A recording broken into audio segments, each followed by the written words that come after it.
Story time with me, Dan, and Mason. He's a good boy, just nodding off, waiting for his story. Tonight's story is If a Peacock Finds a Pot Leaf, written by Morgan Carmen, illustrated by Geneva Carmen. One day, Peter the Peacock was feeling a little sad, so he decided to take a walk. But today was different, because as he was going for his walk, he discovered a strange leaf in his path and wondered what it was. He scooped it up in his beak and carried it off with him to see his friend Benjamin Beaver. He walked up to Benjamin Beaver and asked what the unusual leaf he'd found was. Benjamin told him it was known as a pot leaf, and it was a very useful medicinal plant that he himself in fact used to help with his chronic pain from working so hard on his dam. He also told Peter of how he used the pot leaf to build the dam instead of cutting down trees, and it was helping save the other animals' environment. "There are so many uses," Benjamin assured Peter. "Ask anyone, you'll see." Peter thanked Benjamin for the information and headed down the path, hoping to find more information about the pot leaf. After he passed the river, Peter came across an old owl sitting on a branch with a small white stick hanging out of her beak. She told him her name was Ophelia, and that she had glaucoma, which hurt her eyes and made it hard to catch food at night. Then she explained that rolled in the stick was a pot leaf. "I'm so thankful now that I have the pot leaf. I don't know where I would be without it," Ophelia admitted. Peter said goodbye and continued on his path. Soon enough, along came a spider that dropped down from her web. "All right, darling, my name's Scarlet. I've been working very hard weaving this web, and I've been waiting for someone to come and admire it with me. Not long ago I suffered from awful migraine headaches that I couldn't bear to even think of spinning such an intricate web." "Well, what changed?" Peter asked. "I started vaporizing the pot leaf, and now look at my web. It really is summat, Scarlet, but I should get going." And with that, Peter was back on his way. Not too long after meeting Scarlet, Peter stumbled upon a curious creature. "I'm Cletus the camel," he announced. "Wow, I've never seen a camel in forest before. Where you headed?" Peter asked. "I was just taking a walk to chew some pot leaf stems so I can eat at my family reunion. They say it's a side effect of pot leaf that it increases your appetite. But when you can't seem to get hungry on your own, it's helpful to have. And as for dry mouth, well, I've got that covered," Cletus says, looking at the two humps on his back that store water. "Well, I'm finally hungry. Better get home." They exchanged goodbyes and Peter was back on his journey.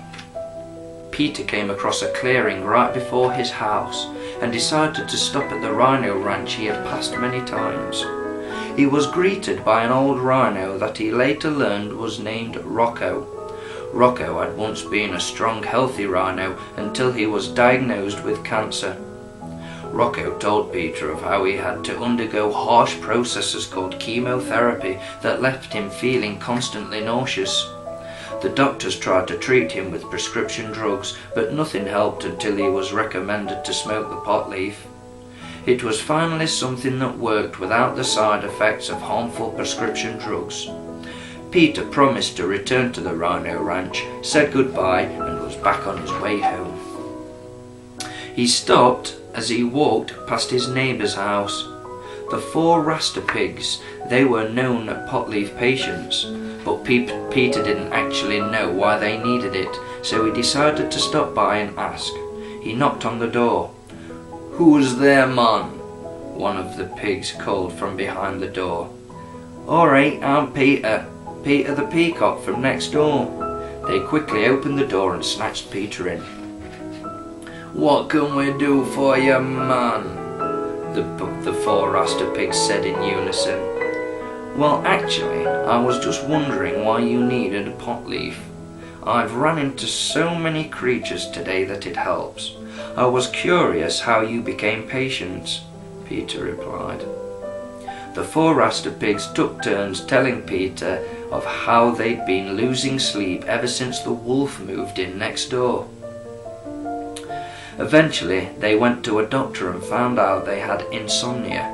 Their doctor recommended pot leaf because it was natural and wouldn't harm their bodies, but it would help them sleep. Peter thanked the four Rasta pigs for answering his questions and said goodbye. As he was pushed out the door, a very frantic-looking rabbit hopped up and Peter heard him say, "Oh no, I'm late. My doctor's appointment was 30 minutes ago. I'm late, I'm late, I'm late." Peter wobbled over to the mysterious rabbit. "All right, Mr. Rabbit, are you lost?" "Oh no, my name is Rupert and I'm not lost, I'm just late, very late indeed. I'm on my way to get my pot leaf license to help with my anxiety." Wow, pot leaf helps with anxiety too? Peter asked. "It sure does, but I better be going. Don't want to keep the doctor waiting now," Rupert said as he hopped off, and Peter thought of all the different creatures he'd come across that he never would have suspected were pot leaf patients. He was amazed by the array of conditions it helped and wondered if it could help him too. As Peter watched Rupert the rabbit hop off to the pot leaf clinic, he thought of how depressed he'd been lately, and he decided to talk to his doctor to see if the pot leaf could help him feel better. It would be natural, like the four Rasta pigs mentioned, and wouldn't have all the side effects of prescription drugs for depression. Peter gets his pot leaf license, tries it, and finally he feels so much better. With a smile on his face, he fans out his colourful wings and shows off his beautiful feathers. Peter has found a natural way to feel good, and he is happy again thanks to the pot leaf. The end. So I think the moral of that story is always be curious when you find something unusual and strange that you've never seen before. Ask people